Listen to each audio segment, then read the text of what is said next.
दिसंबर 1971 का समय अब बीत चुका था। गायत्री महायज्ञ और सम्मेलन का वेग अब थमने लगा। वसंत पंचमी का समय नज़दीक आ रहा था। साधक उसकी तैयारी में जुट गए। यह पहली वसंत पंचमी थी जिसमें गुरुदेव वहां मौजूद नहीं थे। सभी साधक वसंत पंचमी पर उनके साथ नहीं होते थे, फिर भी उनका संदेश पत्र साधकों को मिल जाता था। यह भी नहीं हो तो कम से कम उन्हें इस बात का बोध रहता था कि गुरुदेव मथुरा में हैं, जिससे उन्हें प्रत्यक्ष संपर्क का आभास हो जाता था। इस बार तो वह संभावना भी नहीं थी।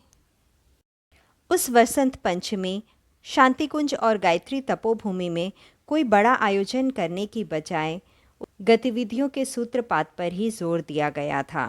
माताजी को अपने भोजनालय के लिए 2 सेविकाओं की आवश्यकता थी। भोजनालय में सहयोग के लिए सेविका की बात अखंड ज्योति में छपने से पहले ही छत्तीसगढ़ क्षेत्र की 2 महिलाएं शांतिकुंज आई।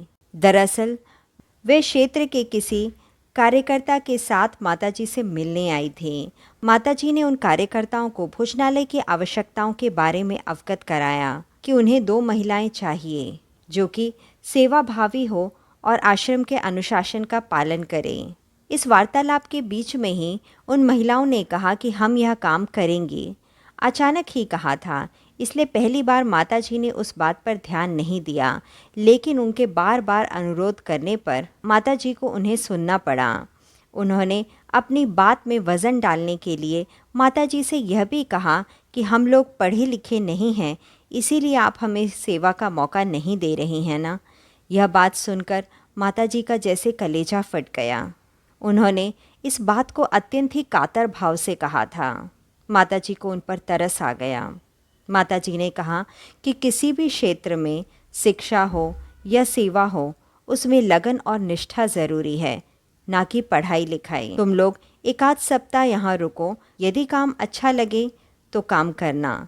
उन्हें साथ लेकर जो कार्यकर्ता आए थे, उन्होंने बताया कि इन लोगों ने गुरुदेव से गायत्री मंत्र की दीक्षा ली है। दोनों ने दीक्षा के समय ही कहा था कि वे पूरे गायत्री मंत्र का उच्चारण नहीं कर पाएंगे, तो गुरुदेव ने कहा कि तुम लोग पंचाक्षरी यानी ओम भूर्भुवः स्वः का जप कर लेना, उससे भी जप की आवश्यकता पूरी हो जाएगी।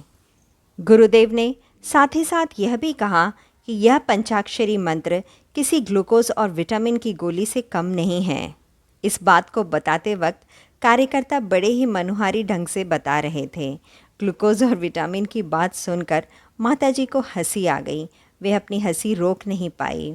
फिर उसी कार्यकर्ता ने बताया, इन दोनों महिलाओं ने गुरुदेव के निर्देशों का पालन किया और शाम के वक्त चलने वाली प्रौढ़ पाठशाला में जाना आरंभ कर दिया।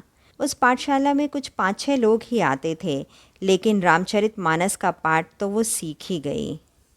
इन महिलाओं ने गायत्री मंत्र का उच्चारण करने और मानस पढ़ने जितना भी अभ्यास कर लिया है। इसके बाद इन महिलाओं को आश्रम में रख लिया गया। मथुरा के कुछ कार्यकर्ताओं को न जाने क्यों लग रहा था कि वसंत पर्व पर गुरुदेव से संपर्क हो सकता है। वे शांतिकुंज शायद नहीं आएंगे, लेकिन उत्तरकाशी या उसके आसपास के किसी तीर्थ में ज़रूर आएंगे। लीलापत जी ने इस आभास के बारे में माताजी से कहा। माताजी को गुरुदेव के बारे में इस तरह की कोई भी सूचना नहीं थी। लीलापत जी ने अपनी बात पर निरंतर जोर बनाए रखा। माताजी ने कहा कि गुरुदेव सबके मन में ही हैं। वे प्रत्येक की भावना के अनुरूप अपने आप को रचकर प्रकट कर सकते हैं। भगवान कृष्ण भी तो अपने भक्त और गोपियों के लिए अलग अलग रूप में प्रकट हो जाते हैं।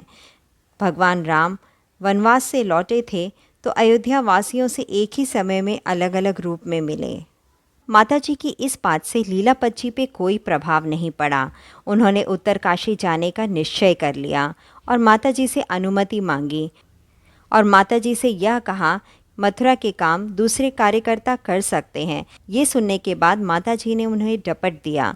उन्होंने कहा कि उत्तरकाशी या दक्षिण काशी भटकने की ज़रूरत नहीं है।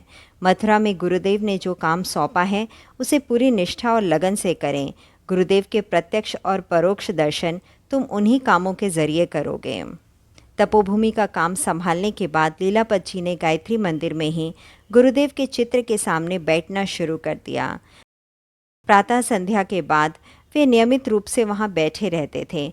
उनका कहना था कि संध्या गायत्री जप पूरा होने के बाद गुरुदेव उन्हें दिन भर के कामों के बारे में निर्देश दे दिया करते थे। माताजी ने उस क्रम की याद दिलाई और कहा कि उनका सामीप्य और संपर्क तो तुम्हें प्रतिदिन मिल जाता है, और वह भी प्रत्यक्ष, फिर क्यों ललायित हो। यह वसंत से काफ़ी पहले की घटना है। इस तरह लीलापत जी माताजी का निर्देश लेकर वापस लौट गए। धन्यवाद।